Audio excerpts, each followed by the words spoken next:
to all of my teachers out there. If you are back in school, for everyone where I am in Savannah, it is the first day of school. So if you are back in school and you get kids back today, welcome back. If you have not um, welcomed your kids back yet, I know it's coming soon. It's another year. We're in these trenches. It's a beautiful thing. Just try to touch somebody in some kind of way. I know that kids can be frustrating. They can be difficult to deal with. We understand that. But if you can touch one of them in some type of way, if you can make a difference in their life in some type of way, they'll never forget it. I'm not always the most warm and fuzzy teacher, but I think the one thing that students know about me is that I actually care. And if they don't, then that's what I always will continue to strive to do, to show them that I actually care about their futures. So congratulations to you. Today you're the hero. Remember, you're a hero the day you decide to be a teacher. After that, everything is just doing your job. Stay in those trenches. One of the things that we've seen so far, one of the interesting byproducts from the Deshaun Watson ruling is that people have gone to trying to compare Deshaun Watson's punishment. And to me, this is rather silly, because the person they keep trying to compare the punishment to is Calvin Ridley. If you don't remember, Calvin Ridley was suspended for the entire season. He was suspended because he bet on sports.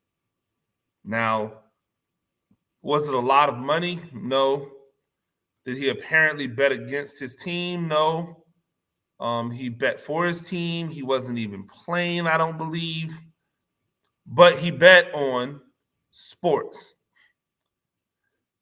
I don't understand why people don't get how this relationship does not work.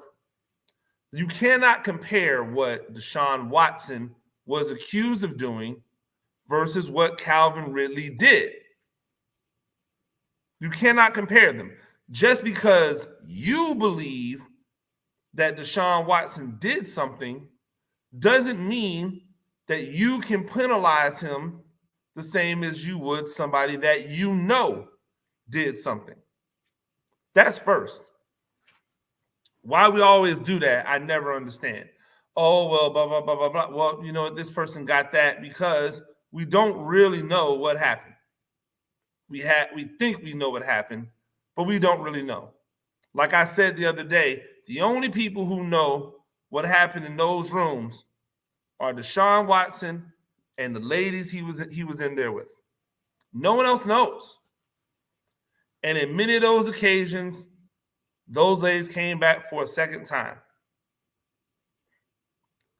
Says a lot to me. You can take it how you want to take it. These are not the same. This is not apples to apples. I heard this morning when I was driving.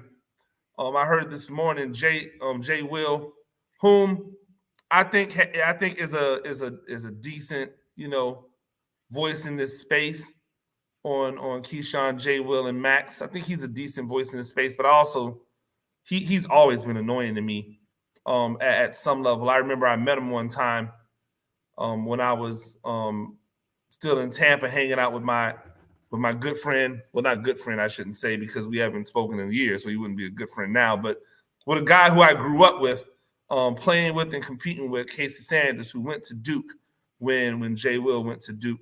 And I remember he was down there, and I just the smugness, the arrogance that he had.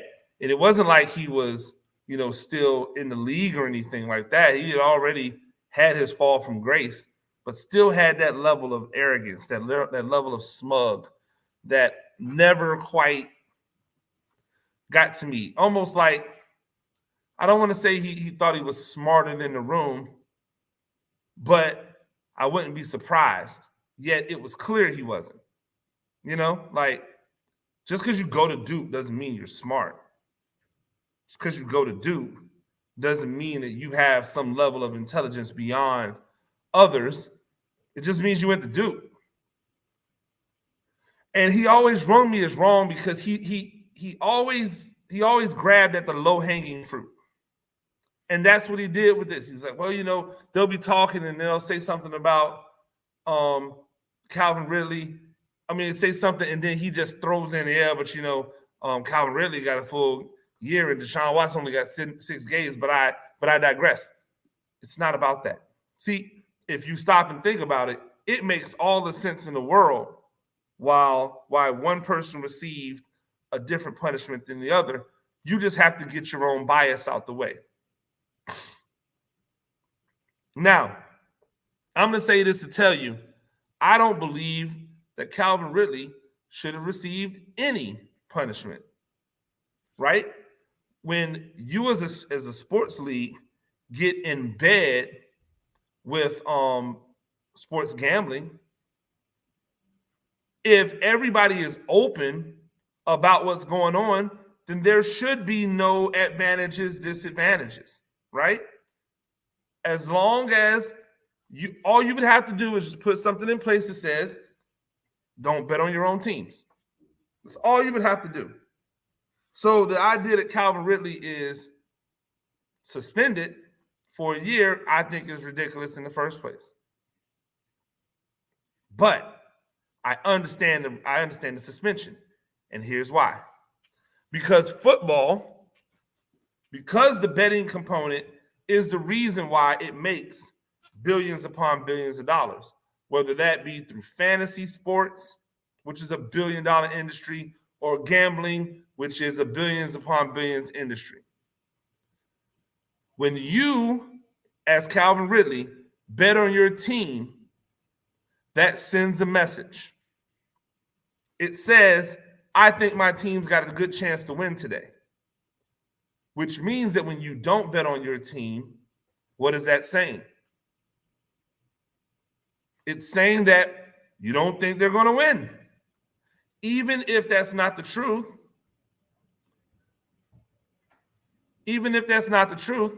keep it open. Even if that's not the truth, that's what message gets sent. That's the message that we receive when that's how you behave. And so because of that, it's easy to understand. It's easy to understand. If I, as a bettor, can see the line manipulated, based off of how somebody bets, based off how they bet, then that to me makes the integrity of the game questioned. Okay, well, how do I know that when he didn't bet, that he doesn't know something that the rest of us are not aware of?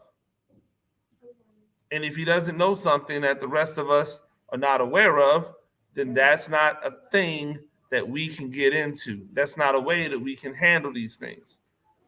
The entire point of the integrity of the game is that people don't question the outcome. If we're questioning the outcome, then we're doing the wrong thing. If we're questioning the outcome, then we're making the wrong moves. If we're questioning the outcome, then we're in the wrong places.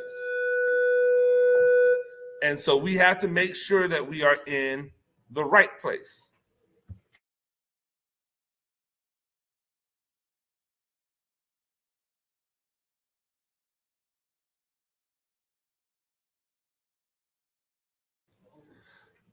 So obviously, Calvin Ridley, based off of those things, should have been suspended harshly. Has nothing to do with Deshaun Watson, because what Deshaun Watson did, whether you like it or not, what Deshaun Watson is accused of doing, whether you like it or not, has nothing to do with the integrity of the game. It has nothing to do with the wins and or losses of the game. It is a PR hit. That's it. He's bad for public relations. That's it. None of these situations actually even involve any people associated with an NFL team. And so if there's no association with an NFL team, if there's no association with what happens on the field, then the integrity of the game is not compromised. Now we're just talking about conduct, how you should conduct yourself when you're in the world representing our brand. And that's important, obviously. And because of that, because of the negative publicity, there's your 6 games. But that's not the same as gambling on your team, because it sets a precedent that now we have to figure out, is there going to be a pattern? And if there is a pattern, then we go, well, that's unfair. Now the integrity of the game is questioned.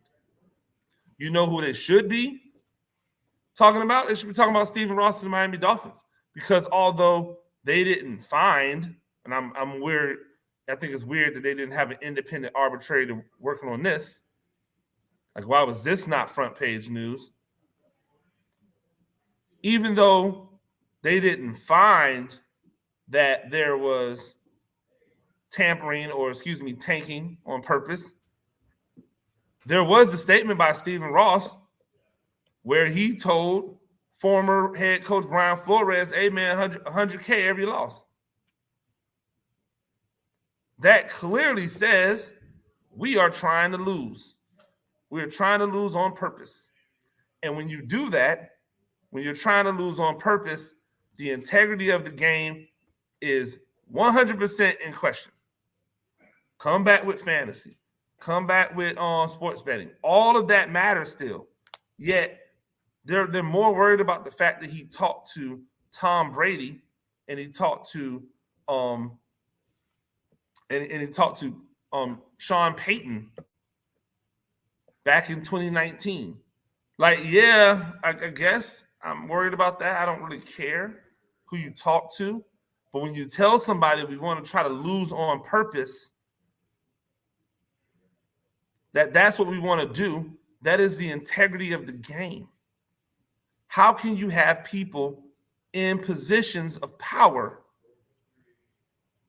to drastically impact the way in which the game is done, is constructed? That's not going to work. That's not going to work. That's not how it's done. I would take a real hard look at Stephen Ross as the owner of the Miami Dolphins, because he's got a lot of contradictions in him, right? He'll give money away to organizations for equality, then he rolls with Trump. You know what I'm saying? Like, it's a weird dichotomy with this guy. Like, you want to lose on purpose? You want the product that you've paid millions upon millions of dollars to invest in to lose on purpose, just so that what? You can get some draft picks that you're going to mess up? At one point in time, the Miami Dolphins had an entire offensive line of first-round draft picks. The entire offensive line was first-round draft picks. At one point in time, everybody on their offensive line was a first-round draft pick. 2 years later, they were all gone. That is not somebody that you need to give. That is not a team that you need to give extra first-round picks to. And it wasn't like they were gone out the league. They're gone starting for other teams. The Bucs did something very similar, not with having a bunch of first-round draft picks, but they got rid of a bunch of players on the offensive line because they said they weren't good, only to watch them all go and start at different teams. And I said, ugh, it's a bad look. I knew that time in Bucs history was going to be rough. It was. Stephen Ross this is a bigger story. This is what you should be talking about with Calvin Ridley. Because if Calvin Ridley got a year for betting that amount of money on a game, then how much time should Stephen Ross be penalized? If Calvin Ridley is penalized a full year's worth of salary, then how much money should you be taking from Stephen Ross? Not just from the team. Not from the team, from Stephen Ross. Yeah, you pow them with a couple of draft picks. That's cool. What about Stephen Ross? How is he going to feel this? Where is his pocket going to be lightened at? He can just leverage it against the team. That's not really a hit. He himself. So if Calvin Ridley was making, let's say Calvin Ridley was making $5 million last year, full season, right? Shouldn't Stephen Ross get $20 million fine? Just seems right. $20 million. Easy. Because if you could take away a full salary for an entire season away from a player who has a shelf life in the NFL of 3 years on the maximum, on the average, then an owner who can own that team forever, and then family can own it, and their family, shouldn't they get a much, much harsher fine? $20 million should be a drop in the bucket. What are we talking about here? Y'all want to talk about Deshaun Watson and what he got versus what Calvin Ridley got? And you're not talking about what Stephen Ross, who actually like messed up the integrity of the game, then tried to hide it? We got to get our priorities straight, man. Like, if you want to be mad at the Watson thing, again, that's your choice. If you want to say he deserves more, cool, that's your choice. Don't try to compare it to things that have to do with messing up the integrity of the game. That's where we always fall short at. We want to pick the low-hanging fruit, climb the tree, reach a little bit higher, and go after something that makes sense. Ladies and gentlemen, that's Talk Spicy. I'm Coach Gene Clemens. Do this thing a few times a week. Rate the show, comment, agree, disagree, but whatever you do, keep it spicy. 5-star ratings are appreciated. If you're joining me on the YouTube channel, like, subscribe. Till next time, peace.